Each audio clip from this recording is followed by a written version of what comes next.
2-3 દી અહીં સત્સંગ કરવા આવો. મેં મારા મનમાં વિચાર કર્યો કે વલ્લભે કહ્યું છે સેવાયામ વા કથાયામ વા, સેવા પહોંચીને સત્સંગ, સેવા છોડીને નહીં. 2-3 દી જઈએ એટલે ઠાકોરજીમાં તો પહોંચાય નહીં, કોઈના ઘરે અનુકૂળતા હોય તો સેવા છોડીને સત્સંગ કરો ના. વલ્લભે ક્યાંય લખ્યું નથી કે સેવા છોડીને સત્સંગ કરો. હા, અમદાવાદમાં બપોર પછી જ્યાં જવું હોય ત્યાં જવાય, પણ ના જવાય તો વધુ સારું. હવે થાક બહુ લાગે છે, કારણ કે આ યુટ્યુબમાં તો મારા વાલાની કૃપાથી જે બોલાવે એ બોલીએ, પણ ઘણીવાર વૈષ્ણવને મળીએ, એમનો ભાવ જાણીએ, એમના મુખારવિંદની આભા જોઈએ. એ ભેટે ત્યારે અમુક વાર એવા વૈષ્ણવ ભેટે આપણે રાજી થઈ જઈએ. એ રાહ જોતા હોય ને ઊભા થઈને આપણી સામે જોતા હોય ને જય શ્રી કૃષ્ણ કરે, તો આ બધું મળીએ ત્યારે આનંદ આવે. વૈષ્ણવનો સંગ થાય તન મનના દોષ જાય, મિથ્યા પ્રપંચ મારા જાયટ.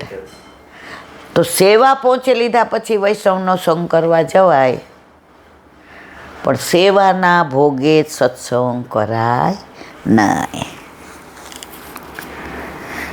શ્રી પ્રભુના બાળ સ્વરૂપે શ્રી મુખમાંથી નીકળેલા કાલા ઘેલા વચન, રાસલીલામાં નીકળેલા વચન, કુરુક્ષેત્રની રણભૂમિમાં શ્રીમુખથી નીકળેલા ગીતાના વચનનું માધુર્ય, બાળ સ્વરૂપે કાલિય દમન, કંસ, ચારુણ જેવા સાથેની યુદ્ધની ચેષ્ટાઓ, કુરુક્ષેત્રમાં ભીષ્મ સામે હથિયાર ઉગામી દોડેલા, આ બધી કૃપાઓ મધુર જ હતી.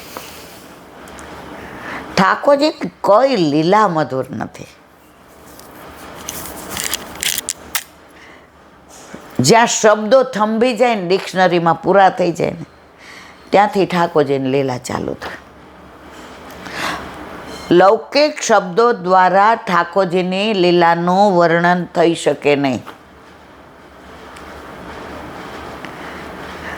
આજે વલ્લભે સુબોધિનીજીમાં જે લીલાનું વર્ણન કર્યું છે, એ વલ્લભ સમજાવે તો સમજાય. જીવનું સામર્થ્ય નથી કે શબ્દોને ફેડી શકે, શબ્દોને સમજી શકે. તો કે છે આ બધી લીલાઓ મધુર છે, કારણ કે એ કૃપારૂપ હતી. પ્રભુએ બધી લીલા કૃપા કરવા માટે જ કરી છે. એને શું કાનોડો બનવાની જરૂર, શું ગાયો ચરાવવાનું, શું કામ તડકામાં જવાનું, શું કામ કદમના વૃક્ષ પર ચડવાનું, શું કામ ગાયોને યમુના કિનારે જળ પાવાનું, શું કામ માખણ ચોરી કરવાની, શું કામ ગિરિરાજ ધારણ. મારા વાલા, મધુર લીલા આપણા માટે. 5,500 વર્ષે હજી આટલી માધુર્યતા આપણને, અને અબજો વર્ષ સુધી આ લીલાઓ રહેશે, અને એની અંદર એટલું જ બલકે વધુ માધુર્ય. કૃષ્ણ સિવાય કયા ભગવાનની આવી માધુર્ય લીલા છે? અને છતાંય ચારેય બાજુ અન્યાશ્રય કરીને દોડીએ. ઠાકોરજી કે દોડ, તારા કર્યા તું ભોગો. પણ આ પ્રભુને એક મોટું પેલું હોય ને તો એનો સ્વભાવ ભૂલવાનો છે. એ આપણા દોષ ભૂલી જાય, અને આપણે આટલી રહી જેટલી સેવા કરી હોય એને યાદ રાખે. આવો પ્રભુ ક્યાંય નથી હો મારા વાલા.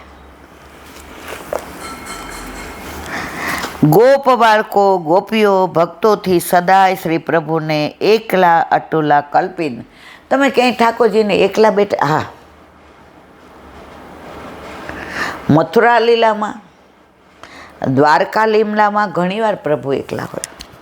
વ્રજ લીલામાં ઠાકોરજી ક્યારેય એકલા પડ્યા જ નથી. ગોપીઓને, ગોપને, સખાને, સખીઓને, ગાયોને, ગોવાળને, બછરાઓને, આ બધાની સાથે જ હોય. એને એકલા રહેવું જ નથી ગમતું. પછી એકલા કેમ ગમતું હતું? જ્યાં ગમતા હતા એ બધાના સાથ છૂટી ગયા ને, એટલે એકલા રહેતા હતા. ત્યાં બધો વ્યવહાર હતો. અહીંયા તો પ્રેમ, એ તો પ્રેમ કી બાત હે ઉદો.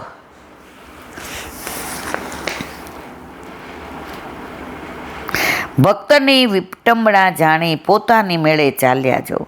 ભક્તોનો વિરહ અનુભવવામાં અને તેમને શોધવા આમ તેમ ભ્રમ. મહાકવિ જયદેવજીએ આ બધા સ્વરૂપોના વર્ણન ગીત ગોવિંદમાં કર્યા છે. ગાયોને શોધવા એક એક ગભાણમાં ફરી વળવું એ ભ્રમિતમ મધુરમ છે. આપણામાં ગીત ગોવિંદની અષ્ટપદીને બધુંય છે. ગીત ગોવિંદ જગન્નાથ પ્રભુને તેવું ગમે કે રાતના બધા ઓલા કરીને હોઈ જાય છે પોઢે.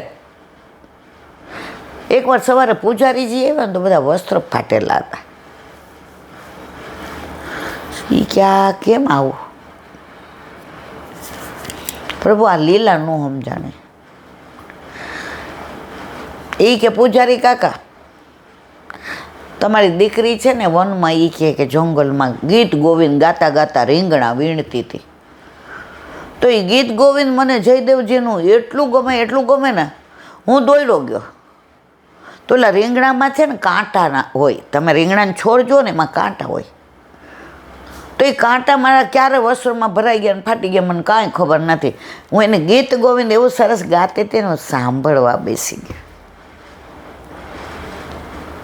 એટલે પૂજારી કાકા કે આ પ્રભુ સાક્ષાત છે અને ભક્ત પાછળ ઘેલા છે ભ્રમિતમ મધુરમ.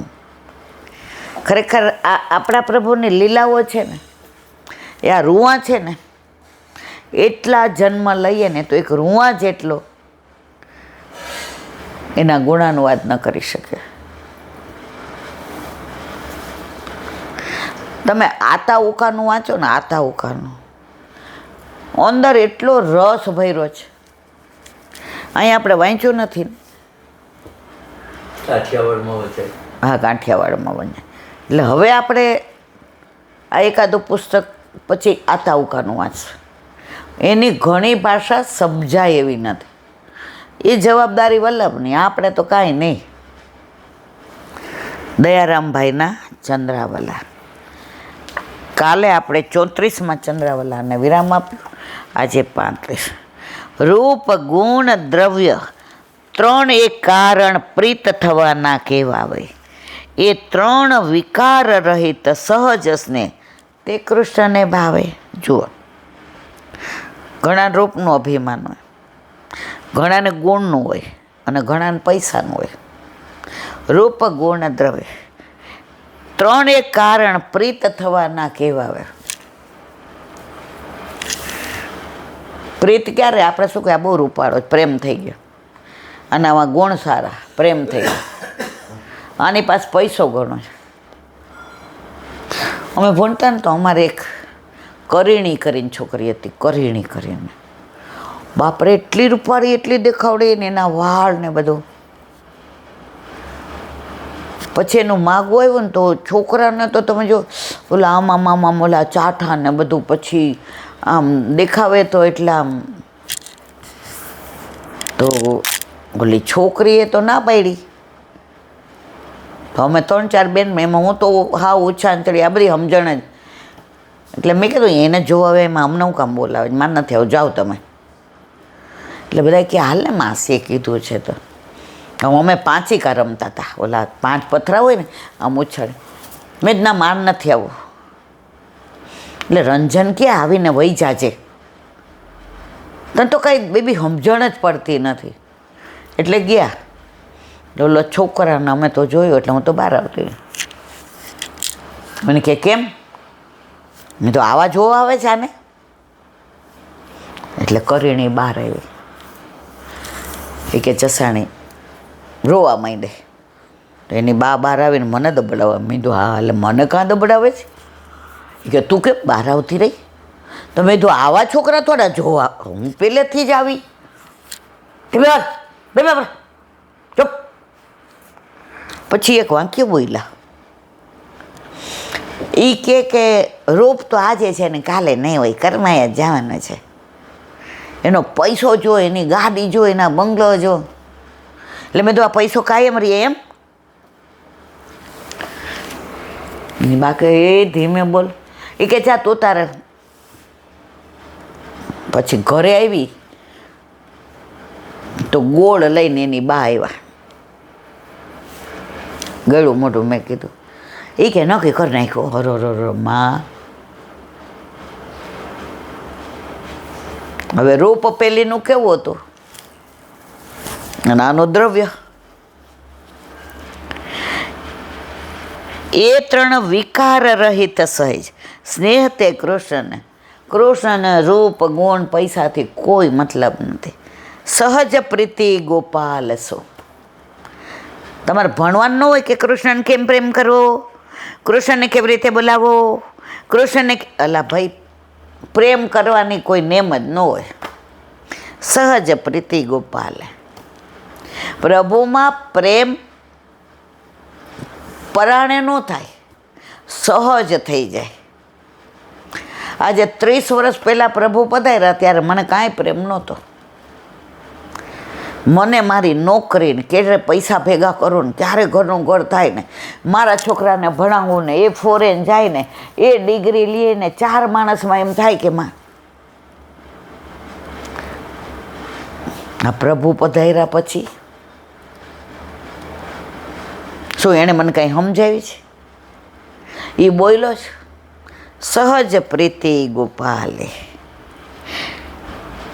ભાવે એ પ્રેમે વસાય તેને મૂકી ક્ષણ દૂર ન જાય. જેના ઉપર ભાવ હોય ને એ આપણાથી વશ થઈ જ જાય. તે જને સુખ માન્યું એ જમ તેમ થાય સુખી પ્રભુને સેવું શ્રી કૃષ્ણ કૃપાળ.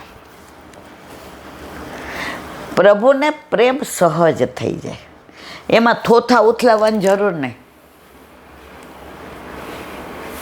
ઘણા એમ કહેલા બેન ઠાકોરજી પોસ્ટ કરાવવા છે પણ પછી અમારે કેવી રીતે કરવાનું પુસ્તક હોય.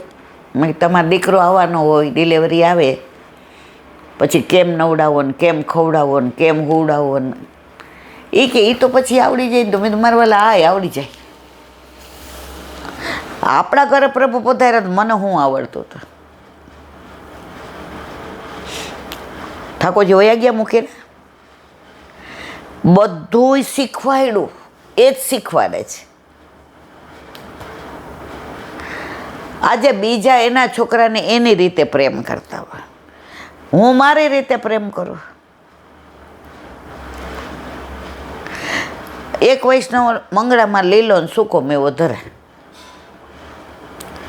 તો એ વૈષ્ણવ મને કે ઈલાબેન શું લીલો મેવો તો શ્રીંગારમાં હોય ને એ કે આ માધવીબેન તો એ કે બોલો મંગળામાં.